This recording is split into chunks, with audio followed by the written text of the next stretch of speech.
Here I am in front of the camera, showered. You're welcome.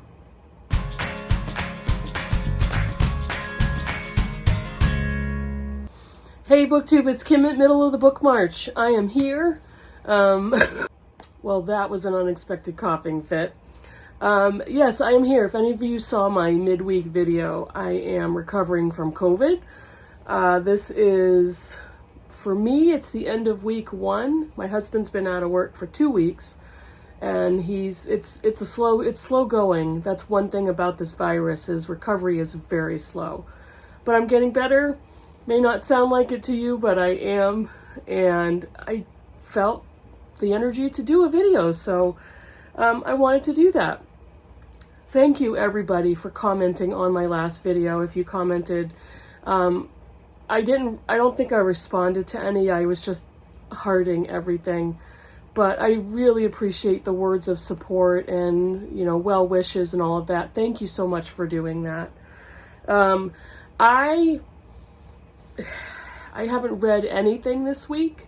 I can't. The brain fog is real, let me tell you. I did start Nevermore, not Nevermore, Hollowpox. It's right over the camera line. It is the 3rd book in the Nevermore series by Jessica Townsend.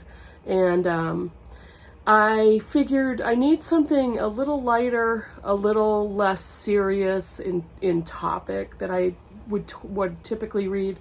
And Hollowpox is the 3rd in the Morgan Crow series of the magical world, of which I'm already familiar, so I was ready to go. So I've been reading a little bit of that at a time. Because I didn't finish anything, what do you do when you can't read books? You buy books, and that's what I've done. Is I've got a bunch of books from Bookmail, and I want to show those to you. So this is kind of an impromptu haul, so to speak. But before I show you those books, I just wanted to share a little tiny bit more about my COVID experience. I just watched Sean the Bookmaniac's Friday Reads video, and in the video, he had spoken about me. Sean, I love you, thank you, again. But he also made the comment that it kind of freaked him out a little bit because my whole family is vaccinated. We still contracted COVID. And he made a comment about maybe not even changing his social interaction, his habits of the past year and a half of being quarantined and social isolation. And I just wanted to make everybody aware that we are almost positive we contracted COVID from a coworker of my husband's who was completely anti-vaccines. We both work in industries that are primarily male. My husband is an electrician, works on a construction site with 100% men, and many of them are anti-vax. I work in a male-dominated industry as well, a far bigger one, which is highly anti-vax, even though I work in the offices. So it's a little nerve-wracking, but my husband was exposed by one of his coworkers who had it, and went out with it literally the day after my husband's last interaction with him. And my husband developed symptoms probably a little less than a week later, brought it home. My daughter and I developed symptoms about a week after my husband did. So we didn't get it from normal social interaction. We didn't get it from going to the store, going out to eat, which we've done in the past year and a half. We've visited friends. I've seen my older daughter. We've been out in the world, so it wasn't a random transmission. We know exactly where we got it from. And a lot of these people are anti-mask, anti-vax, and that's what I wanted to say. It's not being vaccinated, again, throughout the media has said this, it's not necessarily a guarantee you won't get it, but it has kept us out of the hospital, and it has kept us off ventilators. In my workplace alone, we've since lost 2 men who were anti-vax, and they have since passed away in the last 2 weeks. One of them lost his wife 2 weeks prior to him dying, and they leave behind a son who's now orphaned. The other gentleman that passed away, I saw every single day.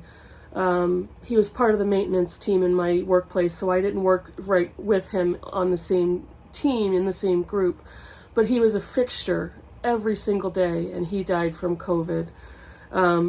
It's horrendous, and so many people are resistant to doing things that could prevent it, and unfortunately there's too many cases of people realizing it at the last minute or when it's far too late. There was another coworker of mine who was out of work for a month. He had not been vaccinated. He ended up in the hospital, but he recovered. I have another coworker who is currently in the hospital, and the last piece of news I got is they think he's getting better, but nobody's quite sure. So this is all very real. We are improving very slowly. We are healing. I feel well enough to be making a video, to be talking. So I don't know. I guess I just wanted to be transparent about it. I don't know if there's a lot of you out there. There's many of you who said you've recovered from it as well. And I just wanted to just be out there with anybody who's curious. What does it feel like to have been vaccinated and catch it? You know, what are you physically dealing with? What are you mentally dealing with? Can't smell anything. I can taste somewhat. Have a sore throat. It won't leave my throat. I have a stuffy nose. I never really had fevers. I never really had painful headaches. I am extremely weak. I can't do very much without having to sit down. I am exhausted, and yes, the brain fog is real. It very much is, and I have an excuse now. So that's been my experience so far. But honestly, I feel grateful. It was scary every day waking up wondering, am I going to get worse today? Am I going to turn a corner and have to be admitted to a hospital? That's scary. And same with my husband. It's taken him much longer to get better, and it's been nerve-wracking, and we've been hyper vigilant of, is your cough getting worse? Do you have a fever today? So mentally, it's terrifying. But we now see we are getting better. We will not end up in the hospital. I am 100% convinced of that. My 14-year-old daughter had a stuffy nose, and that's the only symptom she's had through this whole thing. She and I will both be out of work and school all next week. My husband has been out of work for 2 weeks. He may need another week to recover in order to be able to physically work. So we'll see how that goes. Again, thank you all so much for your support. We are recovering. I really appreciate the well wishes and the love and all of it, not to be redundant, but let me get to the book haul. I got a couple of books in the mail today. These are 2 classics. I actually have 3 classics. I'll show you these 2 first. I was poking around on thrift books for books that I don't currently have that would be good for Victober. And these aren't Victorian novels, but they appealed to me, so I picked them up.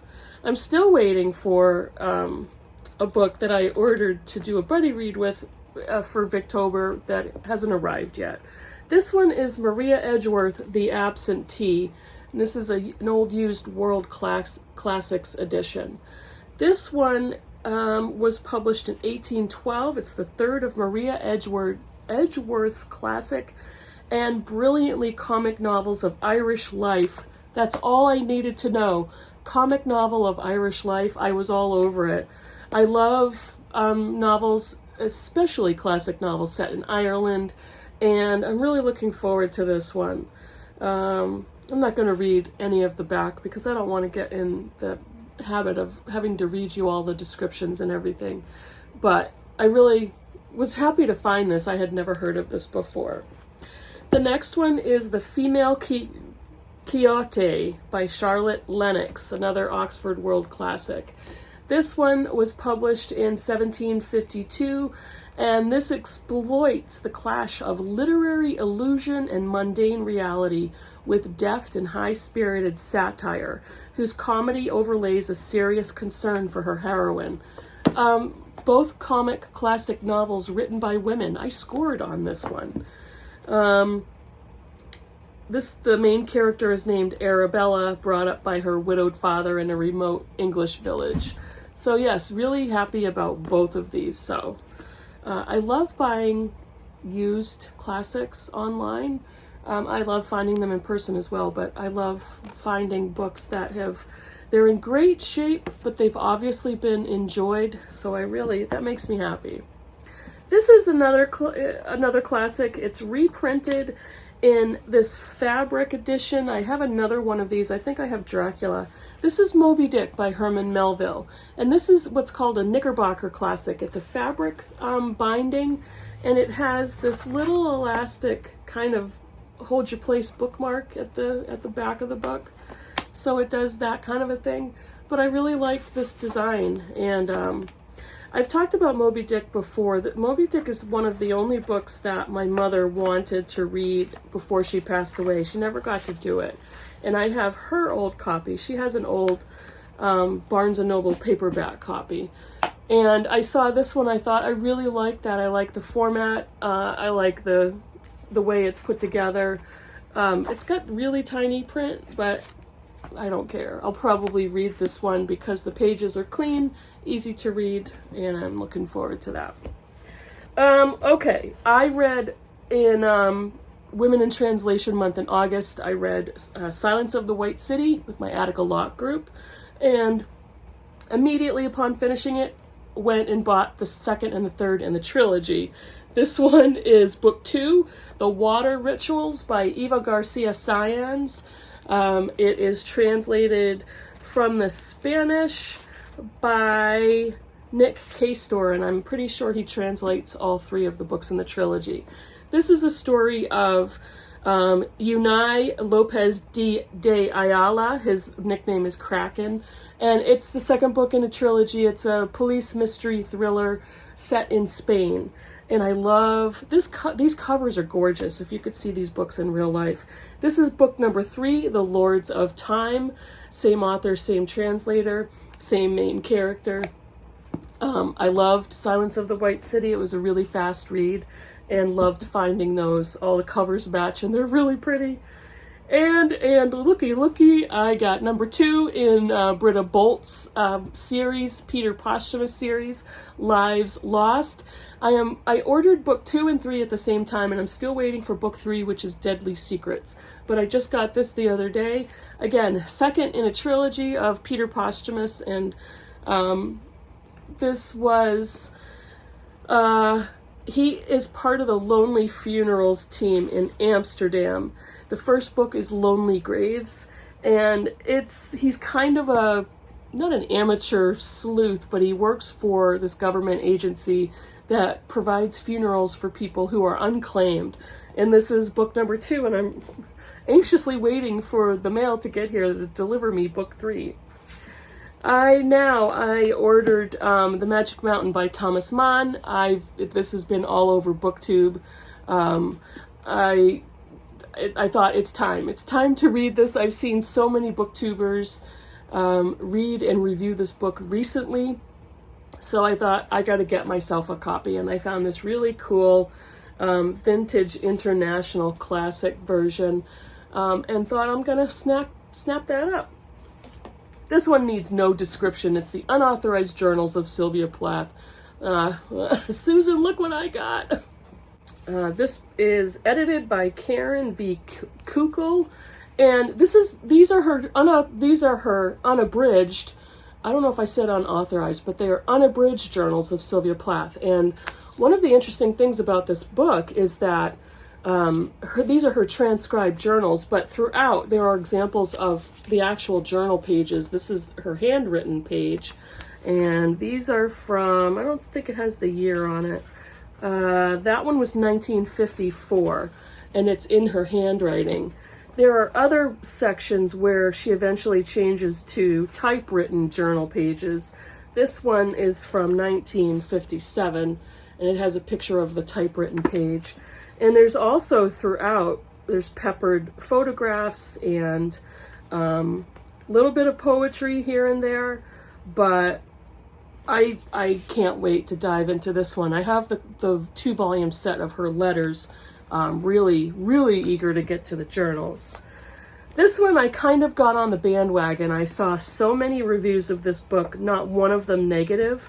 And as I look through the book, this honestly might be something I can read now because of the formatting of the text. This is Nupaming by Leanne Betasamake Simpson. This has been all over BookTube, and again, not only have I not seen one negative review, all of the reviews have been spectacular. And Leanne Betasamake Simpson is a Michi Sayagig Nishnabeg writer, scholar, and musician. She is an Indigenous author based in Canada, and this book, its subtitle is The Cure for White Ladies. The way this is set up, if I can show you a little tiny bit, those are some of the pages. I think my brain can handle that. Here's another one. That's not even half a page of text on each. Something like that. I think I could handle this. I'm not sure if I will get to it this week, but I'm afraid to try to read it now because I don't want to miss anything. And so we'll see. I probably will save it to when I have better concentration. I bought 2 brand new releases. I don't often do this, but these looked really good. The first one is Lauren Groff's new novel, Matrix. She wrote Fates and Furies. She's written short story collection, Florida, some other books, stories, essays, that type of thing.